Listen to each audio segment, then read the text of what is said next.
It's the Misfits.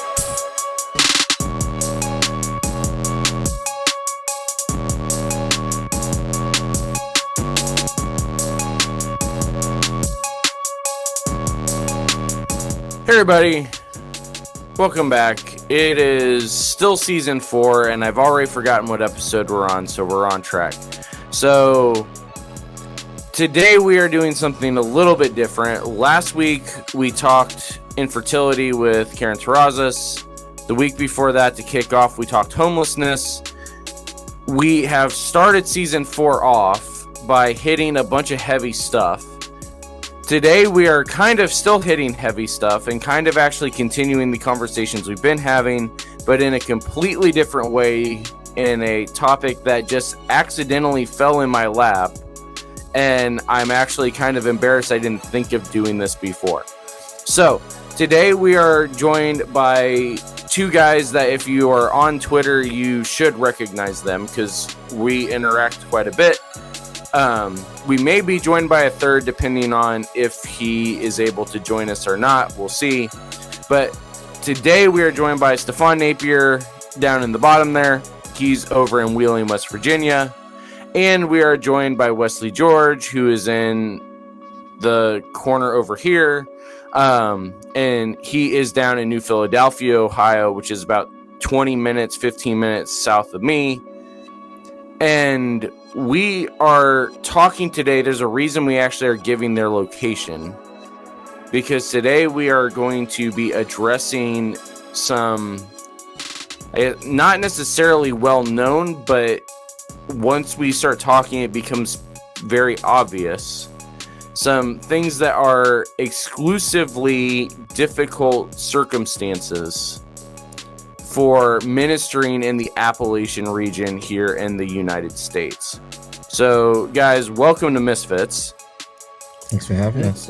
We are going to, we'll just start off with Stefon. Why don't you give a little bit about where you're at and what you're doing at the moment?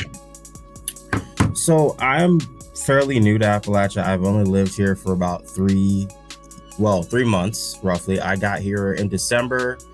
I moved from spending about 6-7 years in the Midwest, and I kind of got here December, and I've kind of been hit the ground and running ever since. I am going to be confirmed within the Anglican Church in May, I believe, and it's just kind of been a whirlwind. It's getting to know the area, getting to know the culture, and it's a big culture. When you're talking about, the Appalachian identity, you are talking about a lot.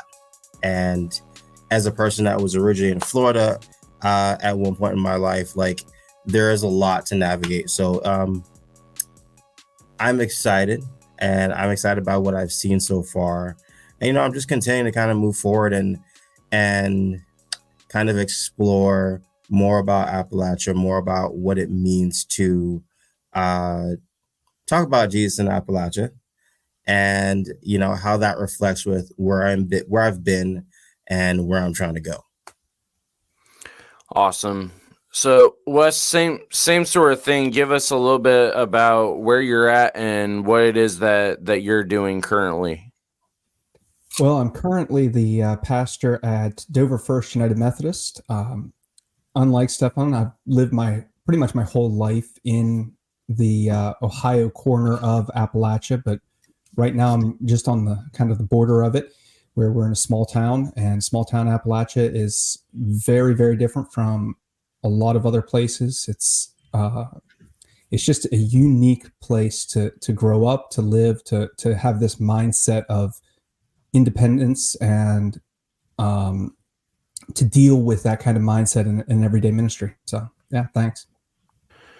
Awesome. So yeah, the first thing we need to address, because this is where people get very confused, is what we actually mean when we say Appalachia, because people assume that it is strictly just Tennessee, or they'll say it's just Mayberry, or they'll go through a lot of things. So if you have no idea what it is that we're talking about, This is the official designation from the U.S. government as what consists of the Appalachian region. So it's 423 counties across 13 states, 206,000 square miles, and it goes from southern New York all the way to northern Mississippi. And you've got Alabama in there. You've got Georgia, Kentucky, Maryland, Mississippi, New York, North Carolina, Ohio, Pennsylvania, South Carolina, Tennessee, Virginia, and West Virginia. And that's not including the 3 different federally recognized and then 5 other American tribal communities also in that same region. It's a very big area, and it is both extremely diverse and extremely not diverse at the same time, which is part of where a lot of the trouble comes in when we talk about how we actually deal with ministry to this very specific section of the U.S. So the discussion actually came out of something that you had posted, Stefon. You had asked the question about why, I think it was something about why you were being called, were you called overly spiritual or anti-spiritual? I don't remember which. Someone said that, I didn't realize that there was a distinction. So this was new to me. Someone had basically said that, I guess they looked at my profile and they saw that I was a member of a new monastic order. And they just were like, well, you're spiritual. You're not evangelical. Like, and I'm like, wait, there's a distinction between the two. I mean, I always thought that they said that basically they were implying that I was essentially a person that was just interested in the spiritual side of things, but I wasn't. There was no like commitment to like God or Jesus. It was just, I just have this. I think a lot of people use it sometimes, even in universities. They'll be like, well, we have like this spiritual group or organization that explores these topics, but it's not really committed to any one of them, which was kind of weird. And then I think it was you or somebody else that kind of said, well, this could have to do with the fact that they see that you're located in Appalachia. And I was like, well, what does that mean? Yeah, so it was me. Go figure. Yeah. So this is part of where it's going to get a little bit interesting, because from a historical standpoint, I've got more information than the guys that are in the heart of Appalachia. But from a practitioner standpoint, even with you being there only 3 months, you probably have already experienced exactly what it is we're going to talk about, which is why I wanted to have more than one voice on here, because we're in different parts of it. But even where I'm at here in Canton, Ohio, all we have to do is go 20 minutes south, and then we go from where it's almost like it's urban and farmland at the same time to straight up mountains. So we're going to walk through this. Jump in, both of you, whenever you want, whether it's a disagreement or you have something else to add. And we're going to walk through what it actually is that we're dealing with when we talk about doing ministry in this part of the country. So the first thing that you brought up in your post, and I pointed out, was this idea of the fact that the spirituality and Appalachia go hand in hand. But like you just said, you were accused of, it's one that is kind of Christian and kind of not. Because what we are dealing with when we talk about Appalachian Mountains is that this section of the country is extremely rural and impoverished, but then you also have random sections spotted throughout that are extremely rich and urban. But they don't act like it within their culture. Go ahead, Wes. What were you saying? When you talk about that, I grew up in Steubenville. And in Steubenville, you had different, even in the 90s when I first got there, you had the Irish section, the Italian section, the Welsh section, the Polish section. And then you had the Wu-Tang Clan based out of Steubenville. Mm-hmm. And you had literally kind of like Deliverance on the backside of the hill. It was just, it's really weird blend, and everybody seems to gravitate towards their own unique spirituality. A lot of Catholic, because of the traditional cultures that are still represented, but then there's this weird mix of backwoods spirituality and folklore that comes in, and it's really odd and really strange in some ways when you're in that heart. Yeah, so let's actually address one of the things you said there. What do we actually mean when we talk about backwoods spirituality? Well, yeah, a lot of superstition, a lot of cultural beliefs that have come up over the years. So if you go down to kind of the hollers, you can find people who you have to sweep your house out in a certain way, because if you don't, bad things will happen. A lot of this cultural superstition that's kind of crept in over the years, a lot of beliefs in whether people actually believe it or not, I can't tell, but a lot of beliefs in monsters, Mothman kind of thing. There's a lot of those little cryptids that still run in people's imaginations. So a lot of that, plus a blend of good Celtic spirituality that we would recognize as Christian spirituality. Yeah, so Stefon, have you actually, because like I say, you've only been there, what, 3 months about? Yes. But you're already getting accused of it for being there. Have you actually seen any of this within the Wheeling area? Or is this something that is just like, you're now thinking I need to be watching for this stuff, or like, this is kind of interesting? Well, I will say that as far as the Celtic side of things, that's something that I was beginning to explore even prior to moving here. So there was some of that I was familiar with. Some of the things that we do within the Appalachian Order. I mean, we use a Celtic prayer book for our daily office prayers. So some of that I was familiar with. Some of that I do know. I do know that there is especially in this part of the country, there is a cultural understanding of Jesus and Scripture.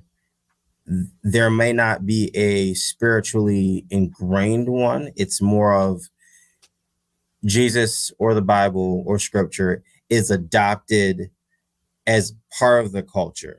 It maybe doesn't have the effect on culture that we necessarily want, but it's more like it's something that for people here, it kind of goes hand in hand. And that's something that there was a book by a guy, he's actually down in I believe in Milton, West Virginia. His name is Will Basham.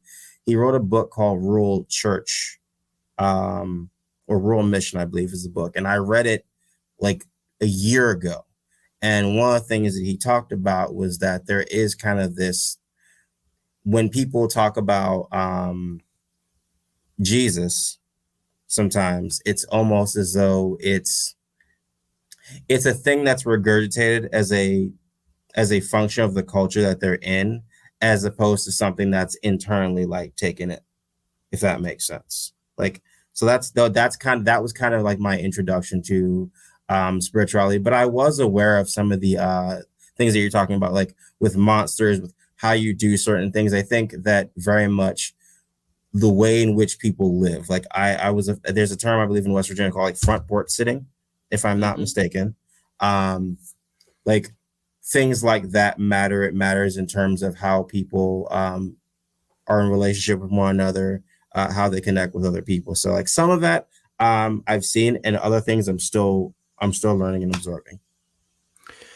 Yeah, so part of what they're both identifying is different than what we normally talk about within Misfits when we talk about the cultural Christianity, the Cold War theology stuff. There's a part of it within just American culture where all of that is just the way it is. You know, starting with 1950s, 1920s, really, if you're Christian or if you're American, you're Christian, and that's just the way it is. That's not the same sort of thing that we're necessarily talking about when we talk about it within a Appalachian Mountain context. it is if you are Appalachian, then you are religious, is much more of what it is that we're actually talking about. It's a slight difference, but it's a massive difference even in the way that we go about addressing how we can actually minister within a relevant mindset. This was one of the things when the first church that I was in was actually much more in an Appalachian context than even where I'm at now. But the village as a whole was one that there were, I believe there were 68, 70 churches, something like that. Mm-hmm. But yet, if you look at things that you should see within a place that is heavily populated by churches, the school couldn't get funded. Mm-hmm. There were a lot of people that were food insecure. There were a lot of conversations about dress and who you voted for, but not so much of how do we actually love our neighbor. Which, again, we see all across the country, but it's a little bit different when you are in a community that claims to be extremely close and tight-knit. Would you agree with that, Wes? Because you're even closer to Carrollton now than I am. But Yeah, that this section of Ohio, at least within Appalachia, that's a pretty common thing to see. Well, I think it is. I think that one of the things that we struggle with in Appalachia is historically it's been very clannish, very cliquish because of Irish immigration and how they were first treated when they came to America in the 1700s. That's kind of a fun story, but if you look at the way that's played out, we are, as Appalachians, we're still very cliquish. And it's not so much, I don't think that people don't care about other people. They literally, they're in their clique and that's their clique. And when you get into a very small community around here, a community of a couple hundred, that takes on one flavor. But as a community grows to even a few thousand, suddenly those cliques become your world, and you don't even notice the people who are outside of that normal clan. Sociologists will say you can know 150 people well. Even if you say 10 times that are the people that you recognize, and that's part of your larger clan, that'd be 1,500 people. In my community, that's still less than 1/10 of the overall population. So that kind of clannish nature, it's really great when you're in the clan, but they don't even notice the people who are outside of it. So yeah, food insecurity, things like that. It's not that people don't care so much. They literally don't see the people who are not part of their clan. And then the couple of that with that rugged independence of, well, I can make it, so therefore you can make it kind of mentality. They really don't see any avenues where they need to help. I don't know if that makes sense. Stefon, yeah, this is part of where it's also going to be interesting to hear your perspective on this, coming from the Midwest specifically. Mm-hmm. But you also are moving into one of the most heavily white sections of the country within an Appalachian context that's already clannish and in some ways cultish because of the spirituality side of things and everything else. Is this something that you already, as non-white, are dealing with and trying to be able to even join the community? Or is it because you are in a bigger, not necessarily a metropolitan area, because there's not really a lot of metropolitan areas within Appalachia, but in a bigger section of Appalachia there in Wheeling, is that something that you haven't haven't had to navigate as much. So here's what's interesting. I found a lot of things that you were just talking about. I found that was true in the Midwest. That was very true in the Midwest. Like the first place I kind of landed for a church, that was a time where I did feel like some of those cliques that you talked about, those were there, and it was challenging. I didn't know his health situation, but it was challenging navigating relationships because of those cliques related to politics, culture, things of that nature. But Wheeling, on the other hand, has been vastly different. I feel like it has been fairly easy to get involved. And I think that could simply be because of its proximity to places like Columbus, Pittsburgh, and even Cleveland. But Wheeling as a community has been incredibly easy to get connected with. Now, granted, I did know one or two people prior to coming here, but all the same, like I've been able to connect with people in various sections of this area, and I haven't felt the struggles that maybe one would anticipate. Now, granted, I try not to go into those settings looking for those struggles, because sometimes when we're aware of these things, we'll say, you know what, well, we just kind of expect it to happen. And, that was my whole mindset, was I'm not really coming here expecting to deal with those things. We'll see what happens when they get here. But no, it has been great. I felt incredibly welcome. Now, granted that I understand that Wheeling itself is very different from the rest of West Virginia. Like when I visited Huntington and Milton, West Virginia last year, I can see there's a profound difference. There is a diversity even within West Virginia among its people. Like I believe, a lot of people would talk to me now because they're like, well, you're from out of state. What do you think of, what do you think of West Virginia? What do you think of us people? What do you think of us? What do you think of, whiteness in West Virginia? And I'm like, to be honest, like some of this I knew coming in, but I'm like, there is diversity even among the white population here. Like they're not all the same, and I know that that's what people expect other people coming outside to think that. I kind of knew that it wasn't the case, but like I understand that Wheeling itself is sometimes there are people that will kind of jokingly say, well, it's not really part of West Virginia because of its proximity to a lot of these other metropolitan areas. But thankfully, I haven't had any struggles getting connected within the community itself. Now, something you just brought up, actually, something that I forgot I was going to. We were going to do, especially if Pastor Ben Marsh had actually been able to join us. But, well, I'm interested because of the fact that you and I are transplants over here. Wesley has been here his whole life. I'm interested to see the response. When people... Have you found, because you just said you already have, so you don't change your answer now.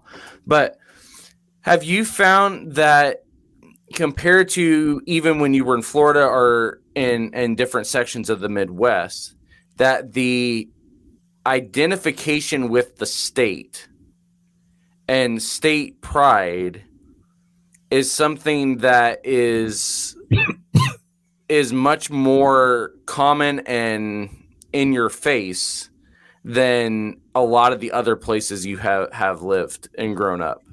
Absolutely. I mean, in the Midwest, it wasn't so much like pride in the state.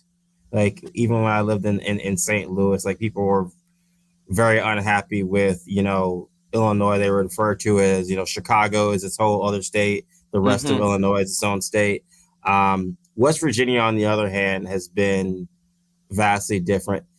People recognize that there are problems. How they respond to it might be different, but there does seem to be a general sense of pride in where they're from, even by city. Like I'll hear people talk about like, being from Moundsville, being from Steubenville, or we're in, like, there is somewhat of this general sense of like pride. It's the same way, like when I was in Florida, like we kind of had the same thing, but we did it by county. Like if you were from Miami-Dade, you're from the 305. Like I was from Broward County, so I was from the 954. I believe it's 754 now, but we did it by area code and county. Here, people kind of do it by. I mean, I know that there's a 304 for Wheeling, but I typically hear people just kind of talk about the cities that they've individually kind of been from. But yeah, there's this general sense of like pride in West Virginia. Like last night, I was up at a game shop, and there was this whole like article apparently about like, you know, a lot of the opioid problems within West Virginia, for example. And like a bunch of like West Virginians were apparently like commenting on this, and they were like angry about this article because they're like, no, West Virginia is also like, even in the face of like facts or, you know, hardship, people are very much dedicated to their state. And then we only have to do one thing, I would assume, to be able to get our answer for Wesley. If I say OH, what do you say? IO. Yeah. There's your answer. IO is you respond. I mean, I can remember being out in Seattle, Washington for an Ohio State game, and you just heard that everywhere. But I think as Stefon was talking, one of the things that came to my mind is something my sister used to say when we were living in Steubenville. And I think it's a joke. And in Appalachia, especially the Ohio Valley, you joke about yourself. Like you grow up with rhino hide. If you don't have rhino hide, you die. And that's basically how it works. But she said of the Ohio Valley, and I think this applies to a lot of Appalachia in general, you know you're miserable. Mm-hmm. You know the circumstances of life are pretty miserable.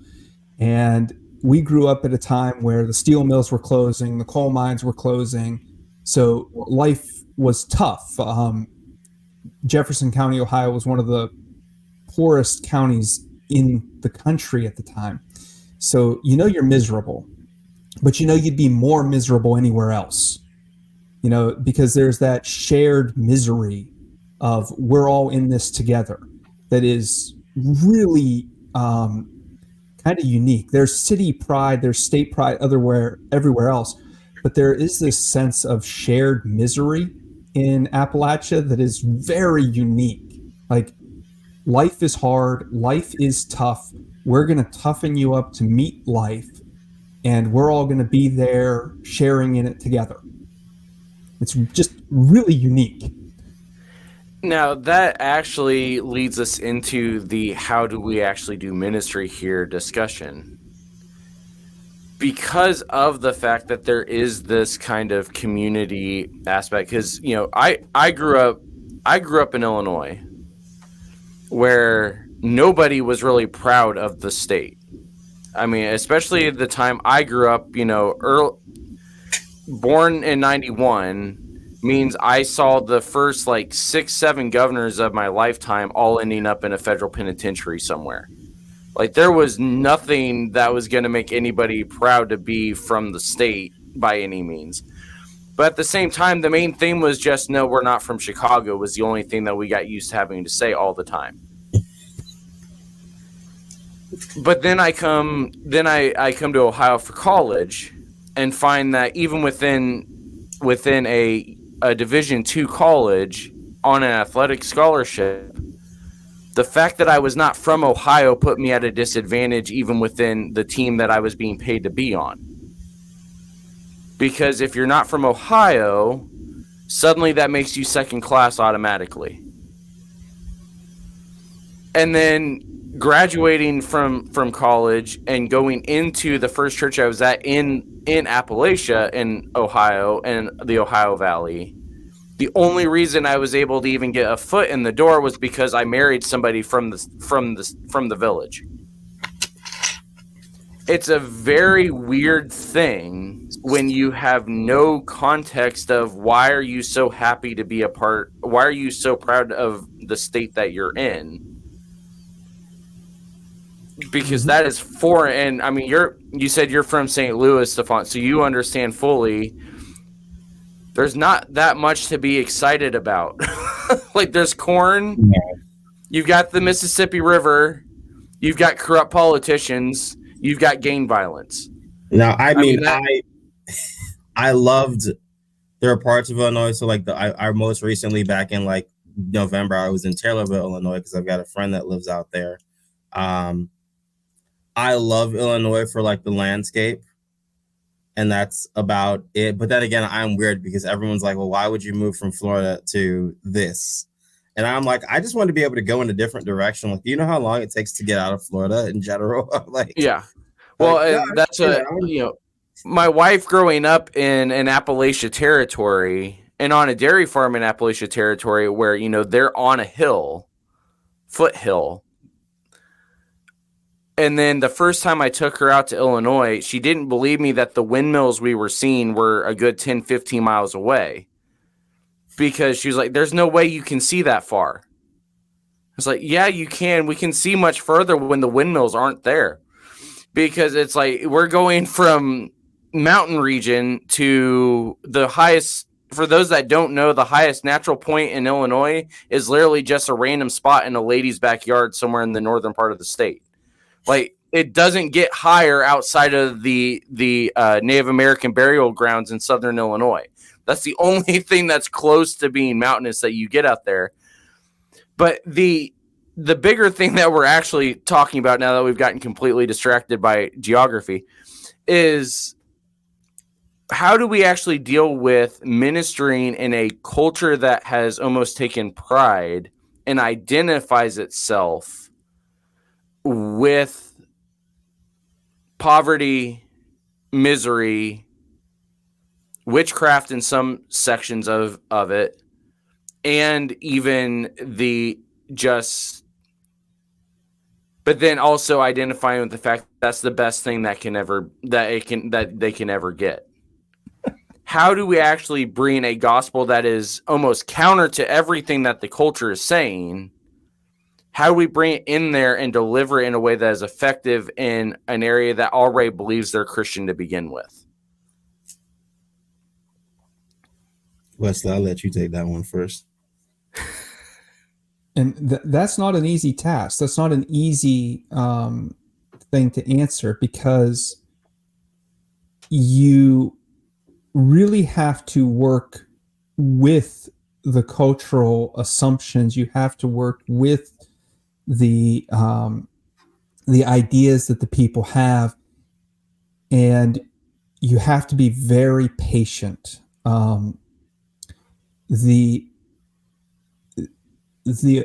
Appalachian area is a very patient area. They will sit quietly for long periods of time and not move. And it's just, they're just deliberately patient in some ways. And I think you have to do everything in small steps and with a sense that you're not going to win battles overnight. You're not going to have a mega church in Appalachia very easily. You're going to have small churches doing small things well. And that's not easy for most clergy. How do you... So because I actually know the region that, or specifically the city sections that you are in, Wes, very well. Part of what you identified there is the idea of a lot of churches doing small things well. How do you navigate it when you have other pastors, other churches that have the same mindset in their mind as far as church pride that you have within state pride and do not want to actually work together for a community? How have you navigated that? Yeah, grumpily. That's a very frustrating thing sometimes. I was at my last church president of the Ministerial Association.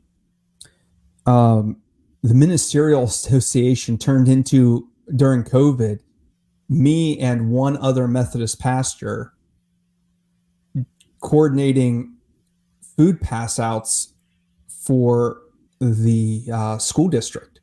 It was me and one other guy, really, because we couldn't get pastors to work with us. If they saw where it served the end of their church, they would do that. They would work with us. But if it didn't serve their church, their isolated community, they didn't really care as much. And that really is that coordination and that working together becomes very difficult, because again, it's not that they don't like you. Most of the churches, if you ask them, oh, I like those people, they're nice, they're good people, they just don't care. That's not my clan. That's their clan, and it's their responsibility to take care of their clan. It's my responsibility to take care of my clan. And it's really tough to navigate that, because you're right.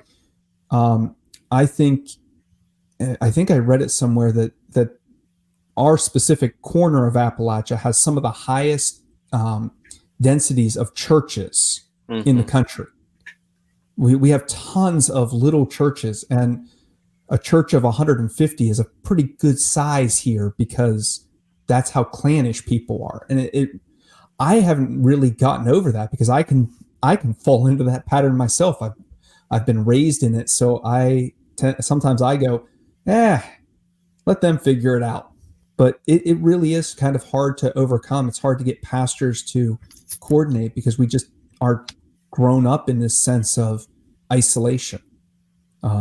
I think it comes from, we talk about the hills. The hills were very isolating. You could be from a specific valley. You could be from a specific ridge line. And if you were from that ridge or that valley, you didn't necessarily interact with anybody on, if you're from a valley, you might not interact with people on that ridge line, and you probably wouldn't interact with people on the next valley over. So that mentality that was once segregated by geography is still very present in the way we isolate in communities. And it's really difficult to overcome. First of all this clan talk is making me nervous.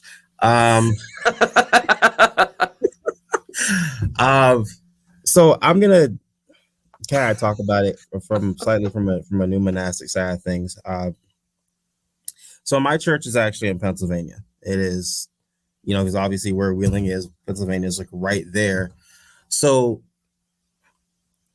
one of the things that I noticed when I got here is that at least all the people that I've encountered thus far, especially, so there's a game shop I go to that used to be down in downtown Wheeling. It's up in the Highlands now, and they had to move because there's a church that owned the building they were in and wanted to do some things. So when I got to this game store and got to talking to the people there was a little bit of, they were disgruntled. They didn't have a very popular opinion of church, specifically given what happened to them. And just in general, I've met a lot of people that have a very negative view of church. And usually when people talk to me over time, they realize, okay, Steph is Christian. And there is, however, a general sense of curiosity about what my Christianity entails. Like, guys are curious all the time. They'll ask me questions, and sometimes they're surprised by the answers they get, because in their mindset, they've got a particular view of what Christianity is or does. And what I've found about this area, especially as a person that, as I get to know, I firmly believe in walking alongside someone. I do believe that what Wesley's talking about in terms of patience, that's a big deal. I think I've been in areas where people, it's like, well, you invite somebody to church and after they've come there for, so many weeks or so off, so whatever the case may be, if they don't really seem interested, you kind of just move on to somebody else. I'm like, you can't do that here. You will probably have to sit with people for years and walk alongside them for years. And guess what? That's okay. I think you also have to get across to people, they have to understand that you have to widen that definition of what loving your neighbor looks like. And it's something that I had to do. That was something that I didn't understand fully at all. And I've been a Christian since 2016. When you look at what it means to love your neighbor, it's so vast. And that is something that I've discovered that I've had to apply to people here, because there are a lot of assumptions that are made, and some of them are unfortunately a result of what Christian media puts out. Like, there are people here that like think that they're hesitant to ask me like if I want a beer, because they immediately think that and I'm like, no, I can have one. It's okay. I said, I might not go ahead and get drunk, but I can have one. It's okay to do this. And I have to you almost have to break down the stereotypes about what it means to be Christian with the people here first, and then start building back something that is more healthy. So a lot of, I think, if I were a clergy member like Wesley, I think the way I would probably go about it is I would have to invest heavily in building back up a healthy view of Christianity without saying I think one of the things you can't do is you can't be combative. Like, you can't get into wholesale fights about what the culture is here, because then people are just gonna they're gonna freeze up, they're gonna get hardened, because they're proud of that. And you have to be mindful of that. I think you have to be mindful of that anywhere, but nowhere more so than here. You really have to understand that people have to see what you're doing, because that's another thing that gets talked about. They're like, well, we don't see what some of the churches down in downtown Wheeling are doing. We don't really see that. And I think that matters to people. I think that people will be willing to get involved slowly when they see tangible effects. I think that's one of the great things about new monasticism in general, is that it does focus a lot on tangibly affecting your community. People in Appalachia are not going to be swayed by you just talking. Not at all. They're going to be swayed by what they see you actually doing. They will pay very close attention, especially in these small, close-knit communities. Everything that you do is kind of looked at under a bit of a microscope. People are paying attention to you more than you think. And one of the things I told myself when I moved here, I said, Steph, how you walk and how you act is really important here, because you're more visible now than ever. Obviously, I'm more visible as a minority, but because these places are a lot smaller than the places. I mean, Wheeling is the smallest city I've ever lived in. I came from Miramar, Florida. I've lived in St. Louis. I've lived in Cedar Falls, and now I've lived here in Wheeling.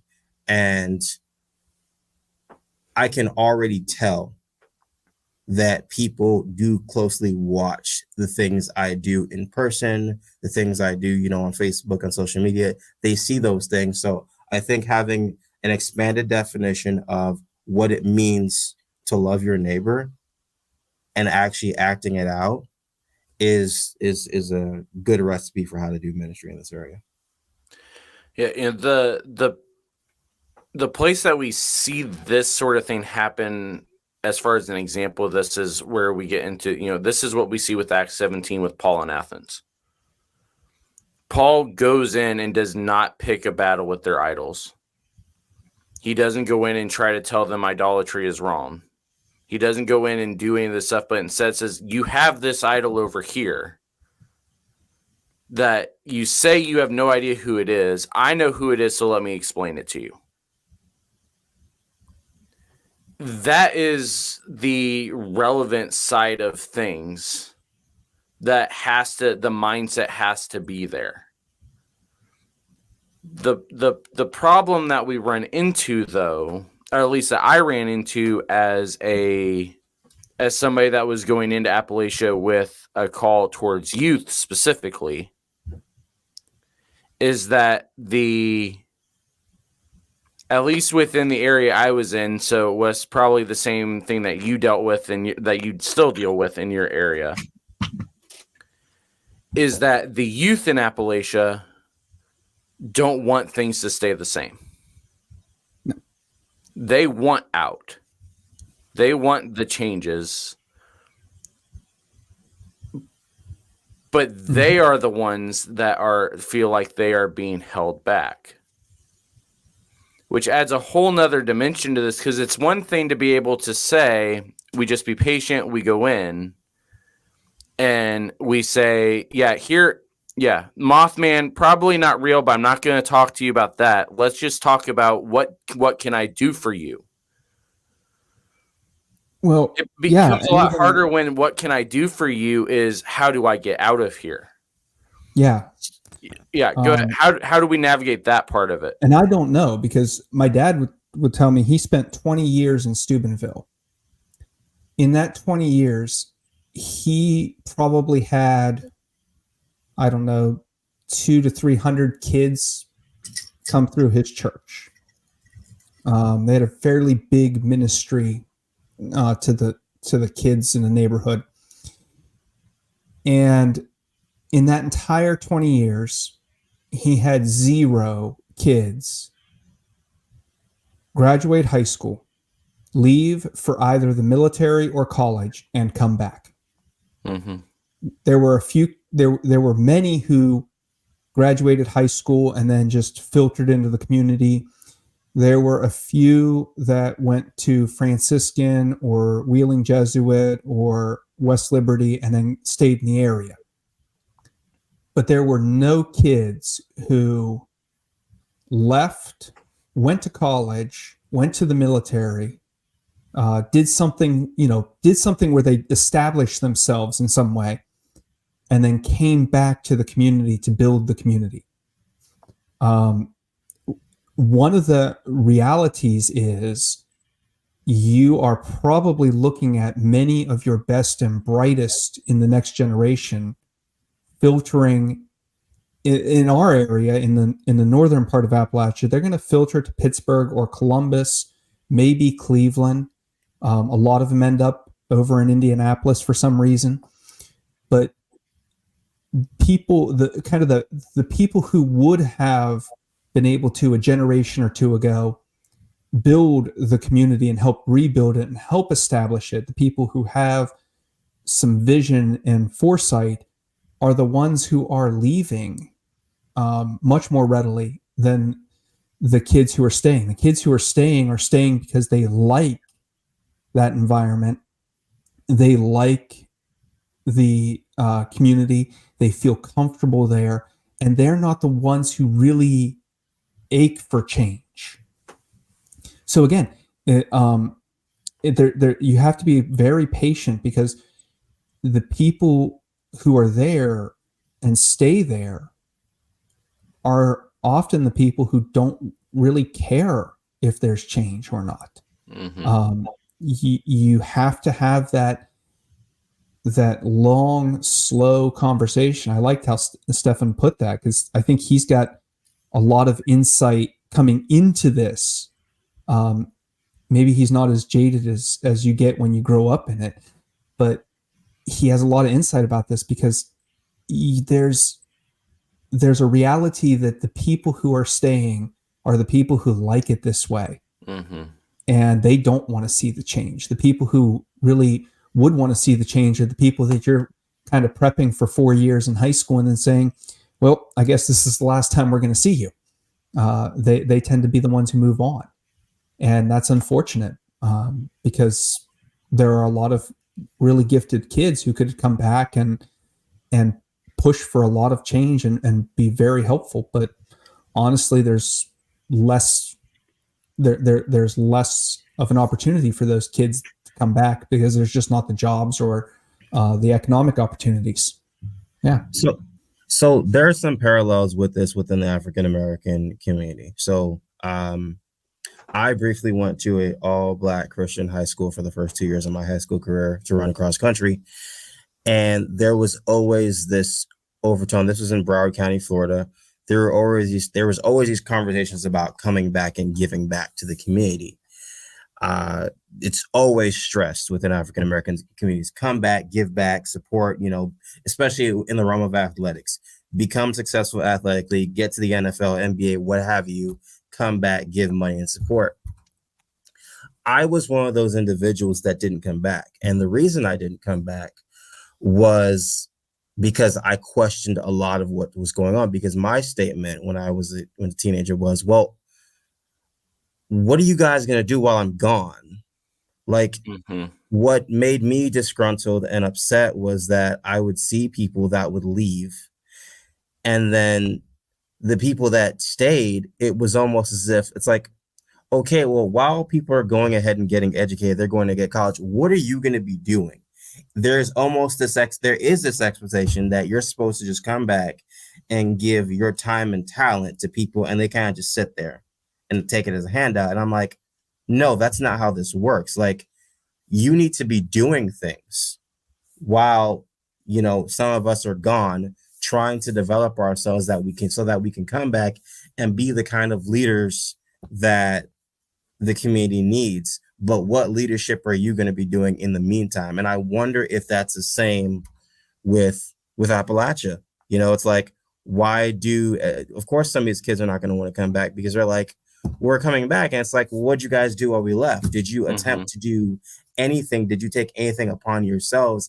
And that frustrates people, understandably so. Like, I don't want to come back and give time, because I know that I'm going to be the person that is doing the grunt work. They're going to expect me to just make it work. And we've seen this in many different ways. Like the classic example of this, for those of you that follow sports, when Deion Sanders went to Jackson State. Yep. Big deal. Everyone was excited. 2 years, he did so much for that school, so much for that program. They had never been on ESPN Game Day for college. They never had been on that. He leaves and goes to Colorado, and there were so many people within the African American community that were angry. They said he betrayed them. Like, brought them, I believe, 2 different championships. They had best record they had ever had, and words like betrayal. That is the things that people don't want to deal with. And I bet it's true in Appalachia. You don't want to sit there, take all this time, go and get an education, and come back. And it's like people just expect you to kind of figure it out. It's like, no, this is just as much your community as it is mine. And I was a little perplexed when I got here, because I'm just like, this place is great. Like, I love it. Every day I wake up, and I know you can't really, I call them mountains. They're probably more like hills. But when I wake up and I walk outside my apartment, I can kind of see like myself in like this, like somewhat of a little bit of a bowl. And then I drive out, if I'm going alongside the Ohio River, I'm just like, I've never been a place in my life where I've been like, man, like, I can't get over the fact that I'm here. Like, when I moved to Iowa, it kind of wore off after a week. It was like, okay, Iowa's cool. There's nothing to see. That feeling of there's something majestic about the Ohio Valley in particular. And I'm just like, people are looking at me like, why would you move here? And I'm looking at you like, why the heck would you leave? And then you get into some of the problems. There's a term called old money, which is kind of what you guys were talking about earlier. Like, there's poverty mixed with people that have, that do have money. I live in a city that has a bunch of dilapidated buildings.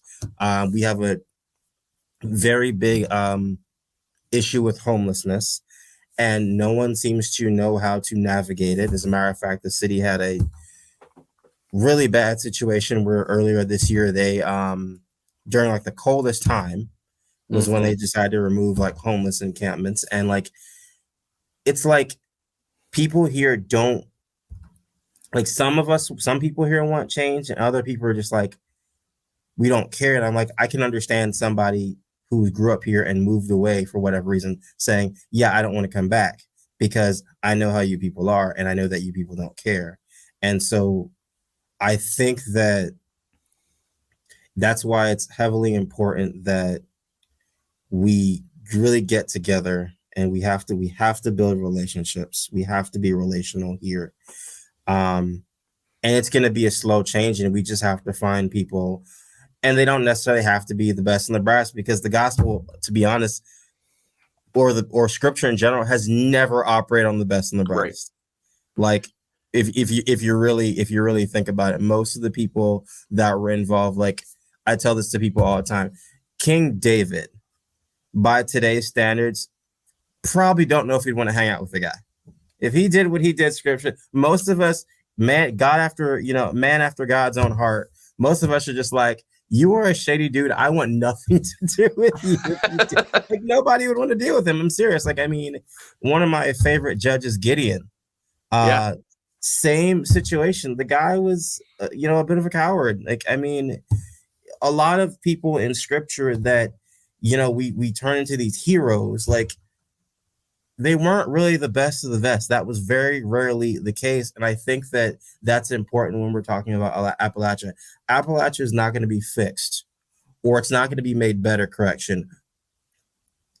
by the best of the best. It's going to be the slow, hard process of working with the ordinary person. And I think there's so much value in the ordinary person, especially here. Like, I have so much hope, and maybe it's unfounded. People are like, Steph, why do you have you've only been here 3 months? What is there to be hopeful about? I'm like, I don't know, man. There's just something about waking up here that's really special. And I want the people that have lived here to see that too.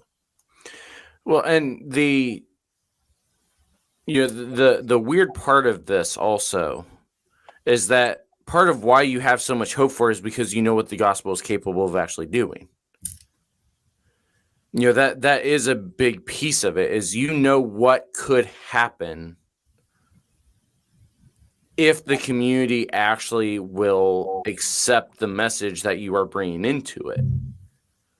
And I think a big piece of it, as you had said before, as far as expanding people's idea of what it means to love your neighbor, is a big piece of what it is when we are dealing with Appalachian culture. And even, Wes, you can correct me if I'm wrong on this, but part of what is interesting about the eastern section of Ohio as a whole, so not even just the Appalachian Ohio Valley section, but the entire, anything east of 71, Interstate 71, is that the entire eastern section of Ohio lives with the same kind of code that Appalachia does, even in the urban centers. Mm-hmm. Because you walk into Cleveland and you are not from Cleveland, unless you know something about the city, you are just looked at as like, you have no idea what's going on here. Yeah. You walk into Youngstown, it's the same sort of thing. You walk into Akron, it's the same sort of thing. Canton is its own little beast area, but it's the same sort of idea of, I mean, that one of the hardest things about trying to coach high school basketball in the state of Ohio, especially in the Canton, Cleveland, Akron area, is that because LeBron came from here, the assumption is that you have to have people like LeBron on your team in order to be a good coach. And the hard thing for those of us that actually know basketball is that if you actually look at LeBron wants to be an assist guy. Like, if you actually look at his style of play, he is not one that is designed. And the documentary that just came out on him and and his high school teammates highlights it very well. LeBron was not the guy that was the high scorer. He was the setup guy. He actually is a very good teammate when you actually let him be a teammate. But when you mix a superstar that does actually get back to the community with a attitude of, for lack of the better term that we're using, just to make Stefon squirm a little bit, this idea of, the clanism, we end up with situations where there is no other option other than we elevate one person and make them do all the work. And then once they are no longer of use to us, we ship them off. And you know what? LeBron we can use that as an example. Like, look what happened when he left. Mm-hmm. I was actually watching the New Heights with Jason Kelsey and Jason and Chad. They're both from they're both that from area. Cleveland. Yeah. And it's like he left, and it was like, again, this big betrayal. And at the time he did it, I didn't really understand as much. But now that I'm older and I kind of live near that, I'm like, oh, it makes sense now. It makes so much sense. Like, people really feel like if you leave this place that has a bunch of issues and a bunch of, problems, and people feel like you're walking out on it, but at the same time, many of them aren't doing anything about this. There's like, we know what LeBron has done for that area. We just know what he's done for that area. And when people see that, they're like, why would I want to go through that? I may not go through it on the same scale that he did or Dion did leaving Jackson State, but like, I don't want to deal with that, because it's one of those things where it's just like, it's just too hard. Like, it's just too hard. And like, I don't know. I don't have all the answers. I'm only 32 years old. I don't. I'll be 33 in August. I'm a 91er just like you. I feel like we have to get to a point with people where they have to be able to tear down their own idols themselves. Like, if you read Judges, Kings, like, it was always whoever was leading the nation, they were the ones that were doing it. And sometimes they wouldn't even get all the high places. There'd be a few who would even say, hey, some of these were still kind of left. And that's the point. It's like, you have to get people to a point that I think with Appalachia, the people here have to feel like they're kind of running the show. And that is incredibly important when we're talking about the gospel. Like, especially I, not only as an outsider, but as a person that is, I'm Jamaican American more than I'm African American, but same difference. I can't come in and necessarily say, you need to take this down, this down, this down, this down. People here in coming alongside people in a relationship and, building these and facilitating these relationships, they have to come to the understanding that they're going to tear these things down themselves. Yeah, I think Stefan's hit the nail on the head on those. You have to really lead from the back. You really have to set ideas, but then let people go and just let them kind of walk the way they're going to, and give them little nudges. It really is about managing expectations. If you come in thinking that you are going to unite the whole community and change it overnight, you are sadly mistaken. You're starting with one or two people. You're starting with small groups and kind of giving them some ideas and letting them work with those ideas and move in the direction that they want to move, because they're going to go the way they want to go. All you can do is give them a little bit of guidance and say, hey, have you thought about this? And a lot of times people they'll listen and they'll get an idea. If you want people to start working on houses that are a little bit neglected, you just have to say, hey, our community would really look better if some of these houses were taken care of. And you're going to get a few people who start to think about that, and they're going to start to make the connections, and they're going to start doing that. But it's only going to be a few. You're going to get a couple of people here, a couple of people there. You're not going to have some of these huge ministries that you might see in, say, the South. This is an area where you're going to only have a small reach, because people value individual personal relationships. They value that camaraderie and that closeness. So you have to take the time to be very close to these people. Yeah, the thing that people forget, because in a lot of ways, for those outside of the region, if you talk to somebody from West Virginia and you talk to somebody from the Bible Belt, you think they're from the same area. They're not. Culturally, it is completely different between the people that are in southern West Virginia and southern Virginia are completely different cultures.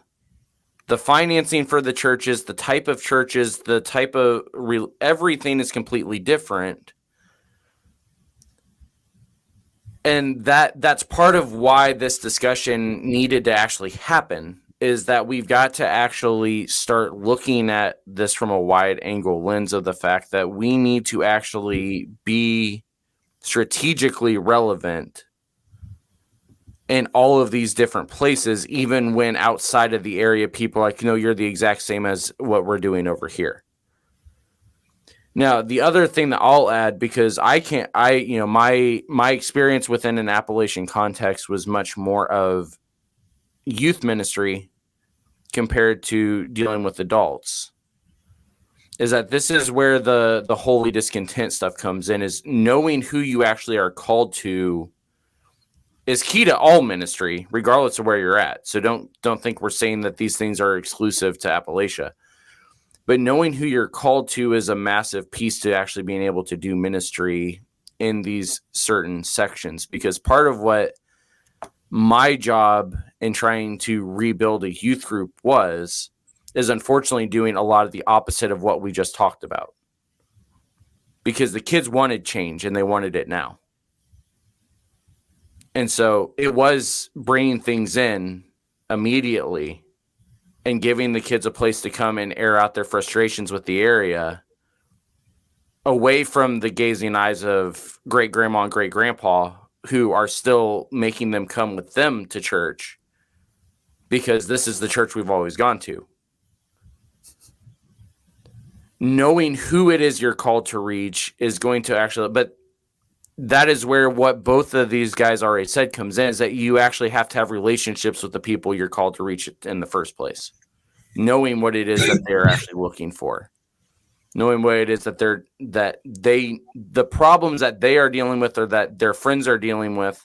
And sometimes the unfortunate side for me in a rebuild setting was that meant that there was an entire four-year age gap of kids that we had to decide they are not going to be targeted at all.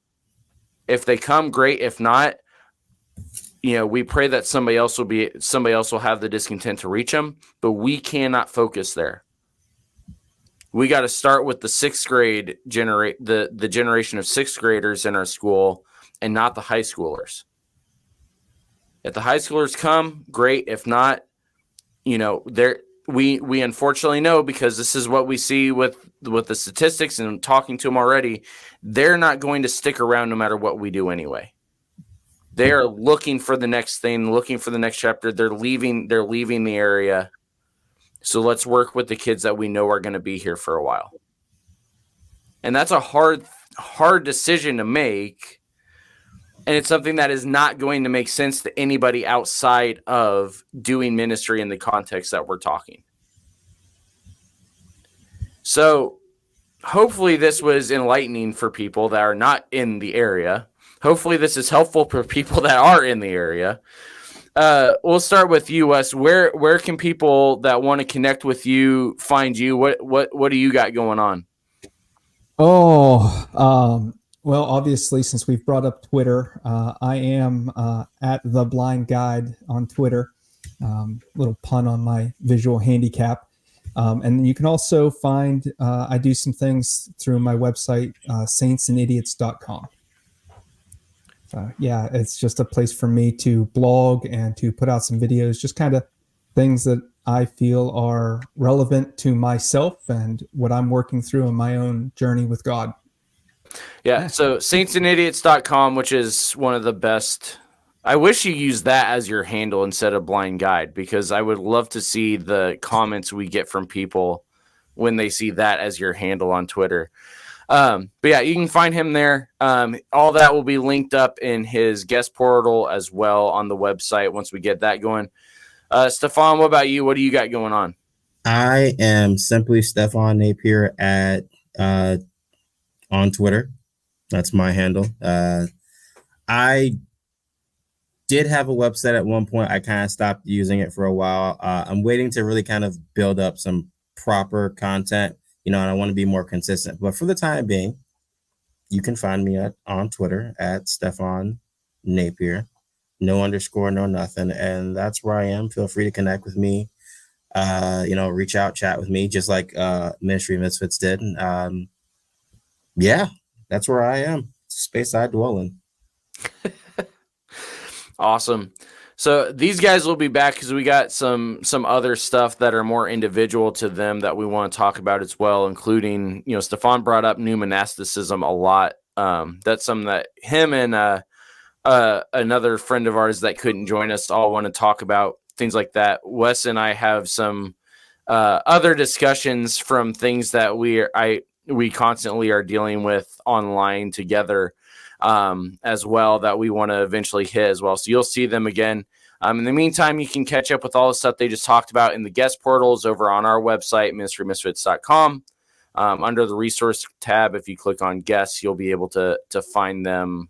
Hopefully while you're listening, if not very soon after listening, you should be able to find their stuff.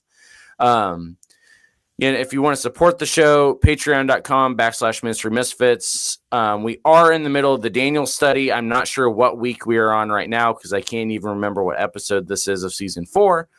But if you want to join us for that, you can. Any of the different levels get you access to the Daniel Bible study as Tamiko and I are walking through some of the same stuff we talked about today in terms of how we do ministry in a culture that is not necessarily friendly to what we're talking about, but also how we go about actually building relationships and things like that through the book of Daniel. So Daniel Bible Study over on Patreon as well.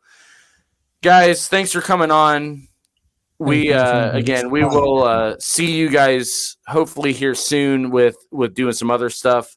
Wes, eventually you and I will remember to connect while we're in the same vicinity. Yeah, one of these days, I'm sure at some point we'll cross paths again as well, hopefully in person. So yeah. So in the meantime, we will see the rest of you all next week. The Ministry Misfits podcast is a production of Ministry Misfit Media in association with Overwhelming Victory. Dr. Greg Linville and Andrew Fouts are our executive producers, and Brandon Simmons is associate producer. The Ministry Misfits theme song is written and produced by J.D. Laird and Laird Creative Agency. If you would like to get in touch with us, you can email us at ministrymisfitmedia@gmail.com or by following @ministrymisfit on Facebook, Twitter, Instagram, and TikTok. You can also visit our website at www.ministrymisfits.com or through bio.link/Ministry Misfits. If you would like to support Ministry Misfits, you can become a patron by going to patreon.com/Ministry Misfits.